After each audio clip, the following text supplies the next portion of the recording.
जय माता दी, जय माँ भवानी, जय माँ कात्यायनी। या देवी सर्वभूतेषु शक्ति रूपेण संस्थिता नमस्तस्यै नमस्तस्यै नमस्तस्यै नमो नमः। या देवी सर्वभूतेषु माँ कात्यायनी रूपेण संस्थिता नमस्तस्यै नमस्तस्यै नमस्तस्यै नमो नमः। नवरात्रि की सीरीज चल रही है, नवरात्रि चल रहे हैं, शारदीय नवरात्रि, और इस शारदीय नवरात्रि में हमारी कथा का सेशन चल रहा है। तो इस सेशन का आज 6th डे है, 6वां दिन, और 6th डे में हम लोग सेलिब्रेट करेंगे माँ कात्यायनी की कथा, उनकी पूजन विधि। तो जानते हैं उनकी पूजन विधि। तो इस दिन आपको स्नान करके आप बैठो, आप लाल कपड़े धारण कर सकते हो और आप बैठो पूजा के लिए। आप आचमन करो, शुद्ध करो, देवी देवताओं की आचमन कराओ, प्रणाम करो। सबसे पहले गणपति को याद करो, गणपति जी को रोली कुमकुम दुर्वा अर्पित करो। उसके बाद आप माँ को रोली कुमकुम लगाते हुए आप संकल्प लो व्रत का, और माँ कात्यायनी का आह्वान करेंगे। माँ कात्यायनी का बीज मंत्र है ओम ऐं ह्रीं क्लीं कात्यायनी नमः। उसका आप जाप करोगे गणपति को याद करते हुए, अपने कुल देवी देवताओं को, समस्त देवी देवताओं को प्रणाम करते हुए, याद करते हुए आप माँ को भोग अर्पित कर सकते हो।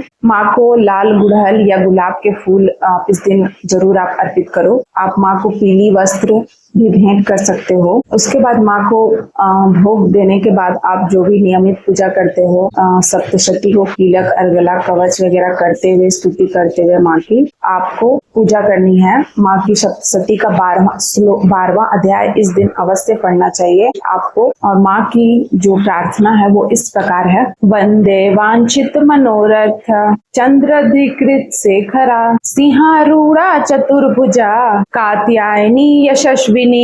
एक मंत्र और मैं बताती हूँ। जिनका विवाह में विलंब हो रहा है, विवाह नहीं लग रही है, विवाह टूट जाता है, ऐसे लोगों के लिए माँ कात्यायनी की पूजा बहुत ही इम्पोर्टेंट है। या मैं एक मंत्र बता देती हूँ, लोग मुझे मंत्र पूछते रहते हैं ऐसे भी व्हाट्सएप पे, तो मैं यहीं पर आपको एक मंत्र बता देती हूँ। इस मंत्र का आपको 21 दिन तक संकल्प के साथ अनुष्ठान करना है, जाप करना है। 21 दिन तक 21 माला आपको करनी है इस मंत्र का। आप माँ को पीली हल्दी अर्पित करते हुए, पीला भोग, पीला प्रसाद अर्पित करते हुए 21 दिन का अनुष्ठान का संकल्प लेकर के आप ये मंत्र का जाप करोगे जो मैं बताने वाली हूँ। फिर आप दान दक्षिणा या जो भी आपसे बन पड़ता आप कर सकते हो, आपका जब संकल्प कंप्लीट हो जाए।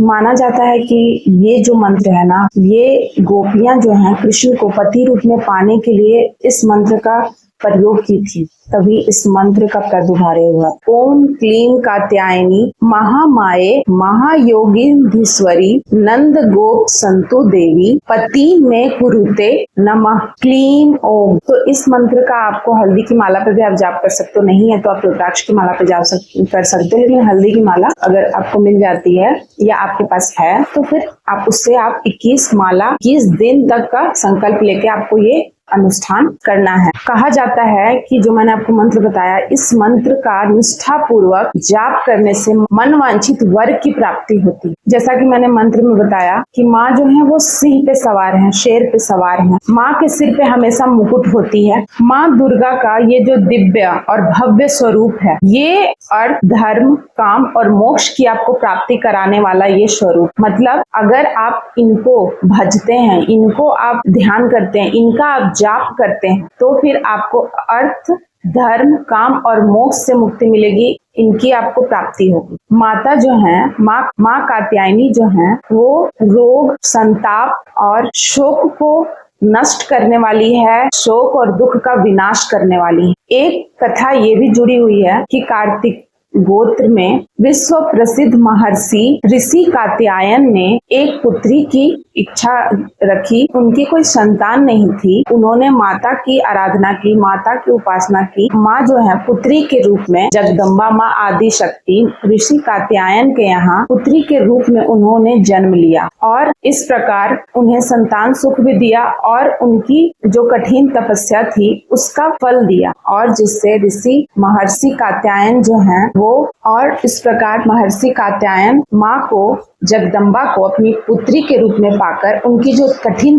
तपस्या है वो सफल हो गई। माँ कात्यायनी का जो गुण है, माँ कात्यायनी का गुण जो है वो शोध कार्य है, शोध कार्य करना। इसीलिए इस वैज्ञानिक युग में माँ कात्यायनी की पूजा करना सार्वभौमिक हो जाता है। माँ कात्यायनी जो है वैद्यनाथ नामक स्थान पर प्रकट हुई और वहाँ पूजी जाती हैं। माँ कात्यायनी अमोघ फलदायिनी है। जैसा कि मैंने आपको मंत्र दिया और पहले भी बताया कि भगवान श्री कृष्ण को पति रूप में प्राप्त करने के लिए ब्रज की गोपियों ने माँ कात्यायनी की शरण ली थी, माँ कात्यायनी को जपा था, माँ कात्यायनी की पूजा आराधना की और इस प्रकार गोपियों ने यमुना नदी के तट पर माँ कात्यायनी की पूजा आराधना की थी। इसीलिए माँ कात्यायनी व्रज मंडल में अधिष्ठात्री देवी के रूप में प्रतिष्ठित हैं। आज भी इनका स्वरूप अत्यंत भव्य और दिव्य है और बिल्कुल स्वर्ण के समान चमकीला है। माँ के 4 हाथ हैं, 4 भुजाओं वाली ये माँ है। दाहिनी वाली भुजा